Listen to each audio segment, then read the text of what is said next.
I'm Rachel Kennedy with Campus Reform, and we're here at Columbia University. In response to the Supreme Court striking down a state law that required citizens to provide proof of proper cause to obtain a concealed carry permit, New York is now strengthening regulations and expanding background checks as part of the Concealed Carry Improvement Act. What do students think about these new regulations? Invasive background checks that require them giving up their social media accounts? Let's go see what they have to say.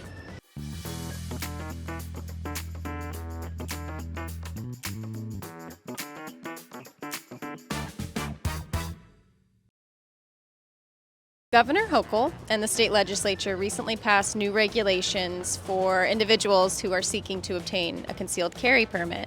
So one of those regulations is providing licensing officers a list of current and former social media accounts from 3 years. And it's to determine if an individual has good moral character. Do you believe social media to be a good verifier of a person's moral character? Yeah, no, that's terrible. I mean, for one thing, many social media is anonymous, so I don't even know how we'd enforce that.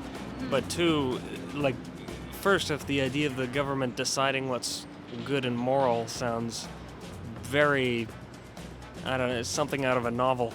Sometimes you can try to fake something, so I don't think it's a good way to say if you are a good person or a bad person. There needs to be more targeted approaches. I don't know what they are, but I think that just generally saying we're going to surveil your social media is maybe a bit too broad.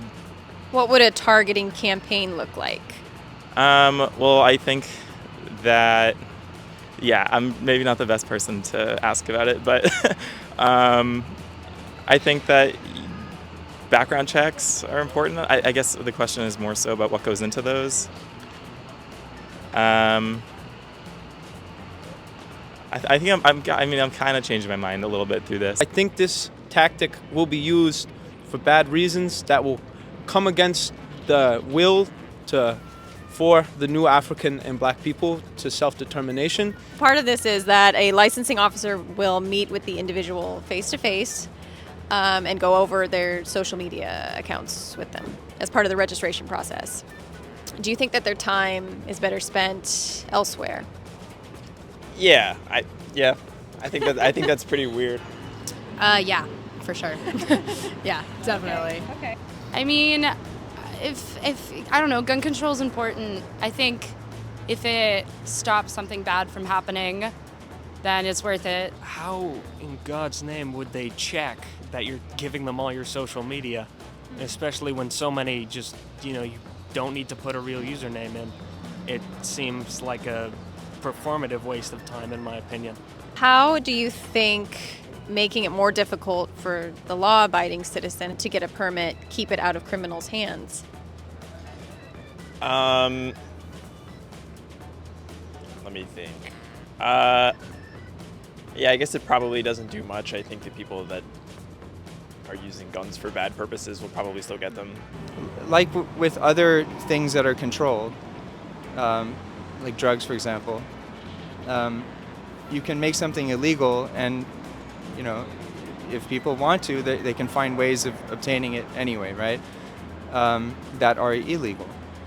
But does that mean that we should make it legal? I don't know. Well, it is legal. It's just a lot more difficult for someone like me to get one. Yeah. But this is kind of where I would say, all right, well, maybe the policy objective should be cracking down on illegal weapons, right? They're just going to allow white supremacists to own guns regardless. I think that the issues regarding most of the violence in our country is reflective of this country being founded on unfathomable violence. Okay, I mean, if you're really racist about this, I don't really want to do the interview. Illegals and criminals, there are human beings here, and if you're really mad at them based on where they're from or what their history is, that's kind of up. I don't have much more to say if you're going to say illegals are here. No, I said criminals. I think our focus shouldn't be on the specific law, and it should be on how, by any means, we can destroy the state. Thank you very much. Okay. power to the people.